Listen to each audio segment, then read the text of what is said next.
אבא, מה עם אמיתי? תנוח ילד שלי, אתה בידיים טובות.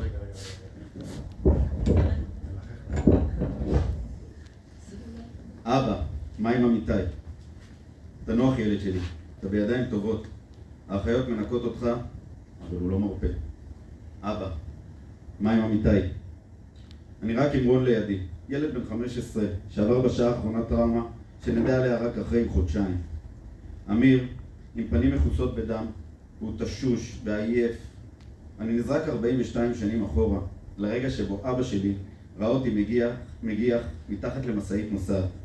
גם הם היו צריכים לעבור את הסיוט הזה ליד הבן שלהם בבית חולים, והם עוד היו צריכים לתת הסברים.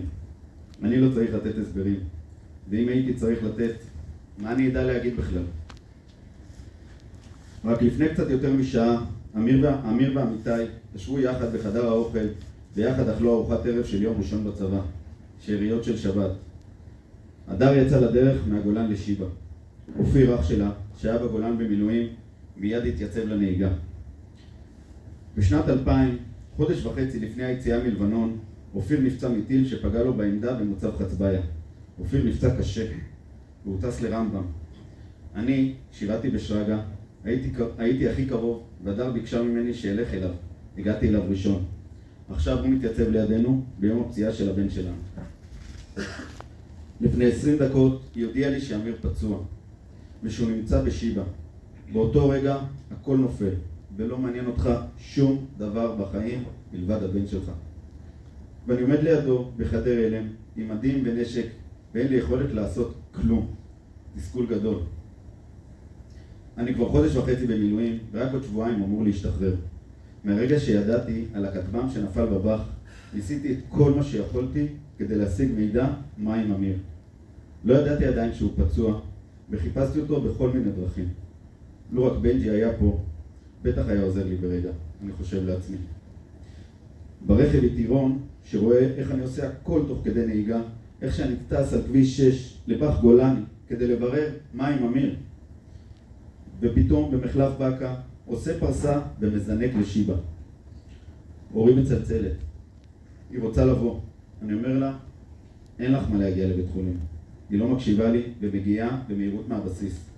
האחות הגדולה, שהייתה במילואים, הייתה חייבת לבוא לדאוג מקרוב לאח הקטן שלה.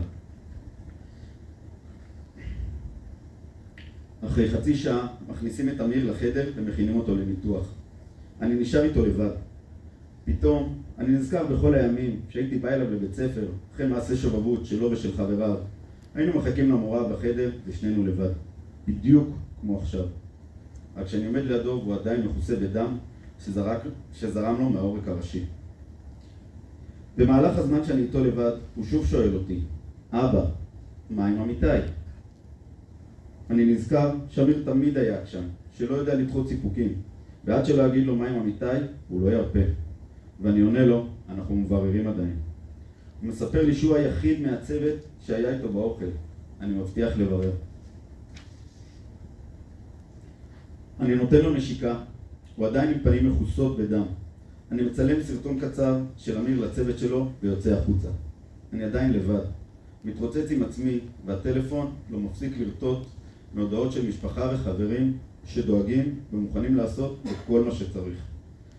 סיטואציה קשה כאדם ועוד יותר קשה כאבא שעומד מחוץ לחדר הניתוחים, מוכן לשים את עצמי במקומו. הדר עדיין בדרך לבית חולים.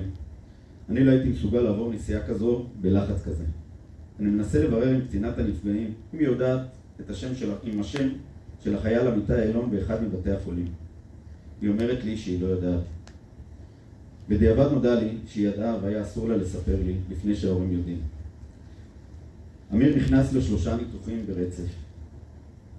מזרחי מגיע, הוא עומד לצידי בלי לדבר, ורק מחכה שאבקש ממנו משהו והוא יבצע.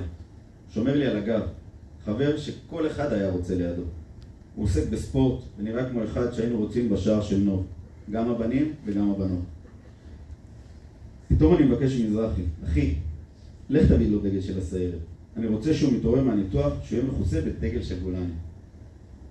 מזרחי חוזר אחרי 40 דקות עם הדגל, חברים מהצוות, זה לכל החיים. הדר מצלצלת שהם בחנייה ונכנסים לבניין. אני הולך לקראתה בהליכה מהירה. במסדרון אנחנו נפגשים אחרי שבועיים שלא התראינו. אני עדיין עם מדים מאובקים ומסריחים מעזה. היינו אמורים להיפגש בבית הלילה. לבוא, לבנות את הסוכה, בערב החג, לחזור בחזרה לדרום. התחבקנו דקות ארוכות ובכינו. בכינו מהסיטואציה שנפלה עלינו פתאום באמצע החיים. בכינו מגעגוע.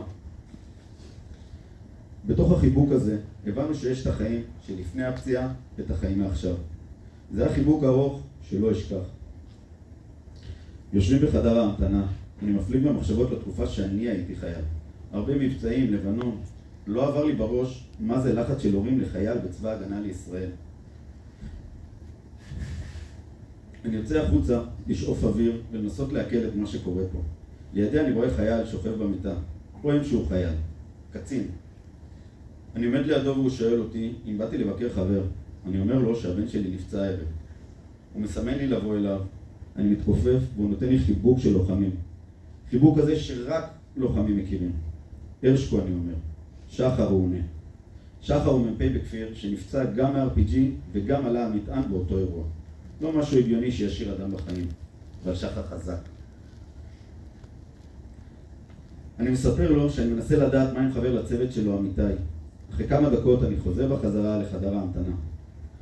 הדר עם עיניים עצומות, עטופה בדגל של סיירת גולני. אני יודע שהיא לא ישנה, אבל היא צריכה את הרוגע הזה. אני מגלה שאמיתי נהרג. ליבי מתכווץ, ואני לא מסוגל לדבר. אני יושב בפינה של המסדרון הריק ובוכה בשקט. למחרת כבר אבין איזה מזל היה לאמיר בכל הסיפור הזה. הוא ישב ליד אמיתי צמוד. המנתח יוצא עם כוסית פלסטיק ביד, ובתוכה חלק מתכתי קטן. הוא מספר שזה חלק מהרסיס שהוציאו לו מהאורות שנחתך.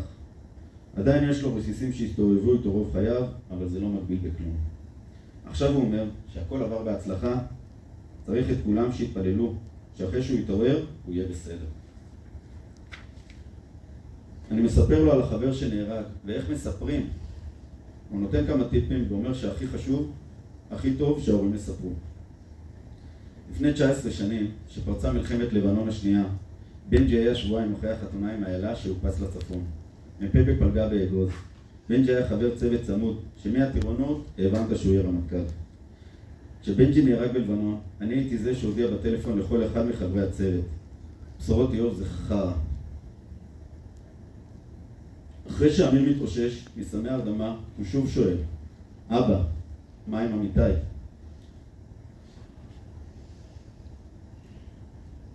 ביד אחת אני מחזיק לו את היד, וביד השנייה אני מחזיק את היד של הדר, שעומדת בלי קול ודומעת. היא יודעת איזה מחיר אמיר כנראה ישלם בחייו. אני מספר לו בשקט שאמיתי נפצע קשה, אבל הוא לא שרד. אמיתי נפטר. אמיר בוכה דמעות של לוחמים. החבר הכי טוב שלו בצוות כבר לא יחזור. חברים לצוות זה לכל החיים. אנחנו נושקים לאמיר ונותנים לו קצת את השקט לבד, שיקל את הבשורה הקשה שסיפרתי לו עכשיו. אני יוצא שוב החוצה לנשום ופוגש את שחר. הוא מכיר לי את אשתו סטפני ואנחנו לוחצים ידיים. אני מחייך חיוך מאולץ. שחר שואל אותי, נו, מה עם אמיתי? ואני נזכר ביוסי בן דוד שלי. יוסי היה בן גילי, ובכל המפגשים המשפחתיים היינו יחד. יוסי היה אדם שיש בו רק מעלות טובות, בנתינה על אמת. יום שישי בצהריים הם נכנסו למסגד והפעילו עליהם מטען בבית חנות. כשנודע לי שיוסי נהרג, אני הייתי צריך לספר להורים שלי, לאחים ולחברים. זהו.